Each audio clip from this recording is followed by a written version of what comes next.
আসসালামু আলাইকুম, গ্রামীণ ফোন থেকে নাবিল বলছি। আপনি কিভাবে সহযোগিতা করতে পারি? আপনি সহযোগিতা করতে পারবেন মানে আমি মোহাম্মদ মাসুদ রানা রূপে বাদশাহ রাজমিস্ত্রি। আমি নরসিংদী থাকি। আমার টাকা তোলার সাথে সাথে আপনি কাটালেন, আর আপনাকে আমি বাকি পাওনা তুলে দিয়ে তারপরে আমি ব্যালেন্স করে কথা বলি, আমার মায়ের সঙ্গে কথা বলি। কেন টাকা পাই না আমি? এর কারণ কি? কেন দেওয়া হবে না আমাকে? আমি কি চতুর্থ না ডাকাত? আপনার সমস্যা সমস্যাই তো। সমস্যা any problem don't disturb, okay understand. আপনি যখন লোন লাগবে তখন লোন দিবেন এই নাম্বারে। আমার মার সঙ্গে কথা বলতে হয়, আমি লোন ক্লিয়ার করি। তো আমাকে লোন দিবেন না কেন? তাড়াতাড়ি পাবেন। স্যার, আপনি কি ইমার্জেন্সি ব্যালেন্স দিতে পারছেন না?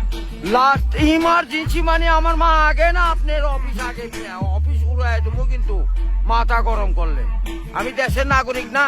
যখন আমি ব্যালেন্স আপনার থেকে লোন চাবো, চাওয়া মাত্র এই নাম্বারে দিবেন।